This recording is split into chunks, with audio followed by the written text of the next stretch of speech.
大家好啊，歡迎嚟到我哋日更頻道啊！我哋呢一集咧，同大家睇個大陸嘅案件啊。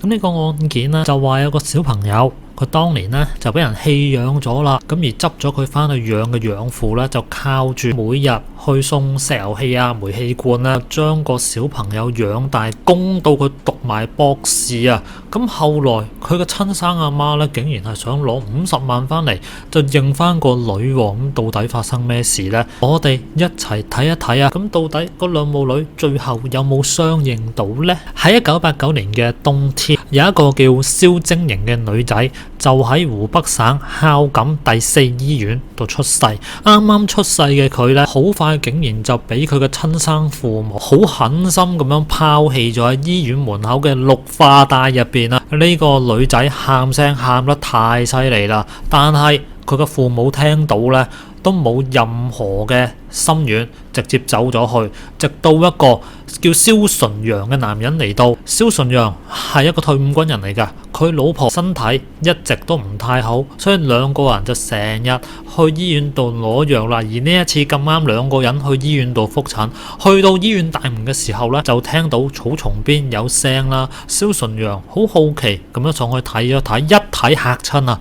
有一個身上邊呢有晒紅指印嘅女 BB。就咁俾人抌咗喺路邊啊！而且個喊聲係越嚟越細聲啊！咁呢兩公婆嚇親，即刻抱住個 BB 去到醫院嗰度搶救啊！咁好彩啦，經過醫生好認真咁樣檢查，就冇發現到個 BB 有生命危險。而呢兩公婆就睇住個小朋友啦，就覺得佢好可憐啊！於是乎把心一橫，就決定將佢領養啦。咁兩個人好恩愛嘅。一直以嚟都希望可以有自己嘅小朋友，但係佢老婆春蘭啊，因為成日病，個身體已經唔能夠懷孕，所以兩個人就將呢個棄嬰當咗係自己嘅親生骨肉咁樣去養，咁樣去精心呵護啦。但係其實蕭家嘅條件唔好㗎，蕭純陽退伍之後喺一間工廠度做嘢啦，收入好微薄，而家春蘭呢，只能夠喺屋企附近做下散工，去幫補生活支出同埋自己嘅高額醫藥費啊。咁而家屋企突然之間有個新成員啊，兩公婆膊頭上邊嘅擔子又重咗幾分啦。但係蕭純陽呢，就冇因為呢件事而後悔，咁兩公婆幾乎將自己嘅所有積蓄同人工都用嚟養呢個小朋友。佢哋同佢改個名就叫蕭晶瑩，而蕭晶瑩都好孝順嘅，由細到大呢，就幫屋企減輕負擔，從來都冇怨父母，一直咧都好孝順啊！由細就發誓要對蕭純陽同埋阿春蘭呢，要佢哋兩個可以過到好日子啊！咁但係啦，天有不測風雲啊！由於國企改制，蕭純陽被逼下崗，屋企一下子咧就冇咗個頂梁柱啦。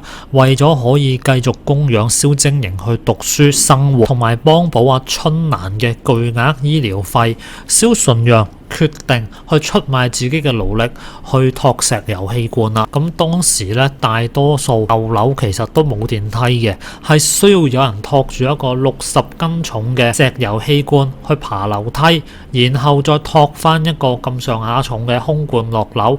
就算係身體質素極好嘅年輕人呢，都好容易搬到周身病痛噶。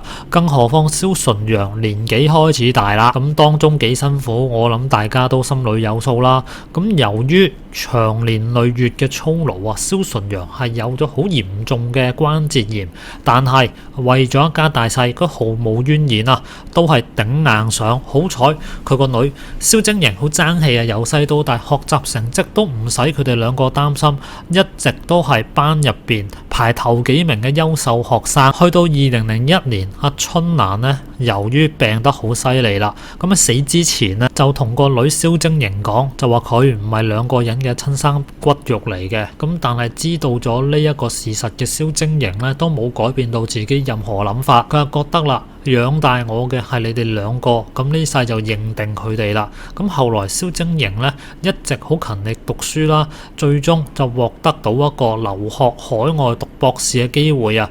而佢喺大學期間都好勤力，為自己儲夠學費。咁兩父女就覺得終於就捱到出頭啦。咁但係嚟到呢個時候呢，就有一個突如其來嘅消息打破咗佢哋嘅生活啊！喺一個小縣城出咗個海外博士喎。呢個消息呢，啲人就會周圍傳嘅，而呢一個消息竟然就傳咗去蕭晶瑩親生父母個耳仔入邊喎。呢兩公婆即刻叫人去揾到阿蕭純陽屋企喺邊度，就上門啊，就要求帶翻個小朋友走啊，仲承諾話會俾蕭純陽50萬啊，就話呢50萬呢係作為咁多年嚟撫養嘅賠償啊。而蕭晶瑩見到個親生父母之後呢，就好大聲同佢講：我嘅父母得春蘭同埋蕭純陽，你哋係乜嘢人？我唔識你哋。然後就將佢親生父母拋咗出去門口啦。咁原來當年蕭晶瑩嘅親生媽媽生佢之後，就因為佢係一個女仔，所以就決定將呢個連眼都未開晒嘅 BB 抌咗去路邊。幾年嚟啊，原來佢哋兩個嘅屋企只不過係幾公里咋。即係話，如果蕭晶瑩嘅親生父母想要揾翻個小朋友，一早就上咗門啦。咁原來就係由於佢哋當年啊太想要生個仔，而之前一直生嘅都係女，蕭晶瑩係佢哋第4個女啊，所以就俾佢哋遺棄咗啦。後來呢兩公婆如願以償生到2個仔，但係都極之不孝順啊。呢個時候佢兩公婆就諗翻起自己嗰一個已經做咗博士嘅細女啦，就竟然想接呢個女翻去同佢哋養老喎，甚至係想用50萬啊，用嚟斷絕蕭晶瑩同蕭純陽呢幾十年嘅關係啊！哇，呢兩公婆都非常之狠心啊！但係呢兩公婆呢，竟然冇就咁放棄啊！然後佢哋啊係報咗一個認親嘅節目啊，大陸嗰啲認親上電視嘅節目啊，呢2個人竟然就諗住用大眾嘅輿論壓力去逼蕭晶瑩認翻親生父母，然後在場嘅嘉賓呢，竟然仲幫住蕭晶瑩嘅親生父母去道德綁架佢，即係逼佢翻去原本遺棄佢嗰一個家庭啊！主持人呢，就喺隔離不斷咁樣同佢施壓，就問佢啦：蕭晶瑩，你願唔願意認翻你父母啊？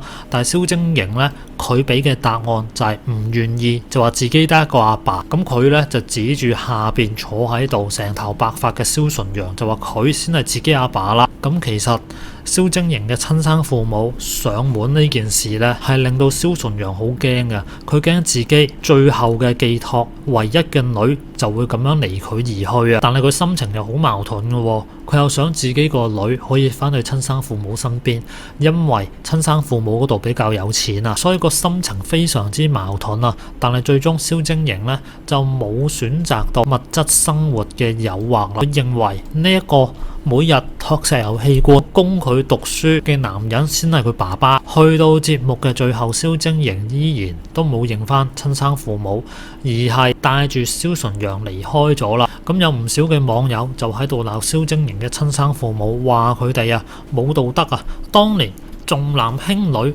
將個小朋友拋棄咗，等人哋呢養到變成博士之後呢，就想攞住啲錢橫刀奪愛去毀滅人哋嘅生活。一開始佢係毀滅咗蕭晶瑩嘅生活啦，毀滅咗佢嘅世界。好彩有人接咗佢翻嚟養。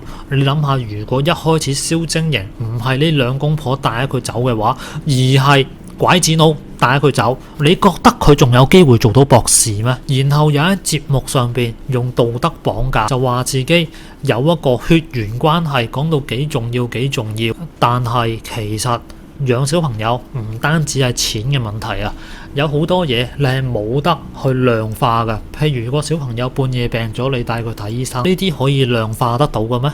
教佢做功課，陪佢玩，陪佢周圍去，甚至教育佢，呢啲全部都唔可能量化得到啊！呢兩公婆就淨係想有個人幫佢哋養老，就係咁樣，就打算攞嚿錢出嚟就可以解決晒所有嘅事啊！50萬其實就唔能夠買斷呢一個養育之情㗎，而且佢哋係諗住呢，要佢同養父斷絕關係啊！如果咁樣都做得出嘅話，唔算係一個人咯。咁最後啦，佢個養女蕭晶瑩都冇辜負到佢咁多年嘅養育啦，都算得上係好人有好報啦。好啦，咁今集呢，同大家睇到呢度先啦。大家有咩想講呢？下邊留個言啦。咁我哋就下集再見啦，拜拜。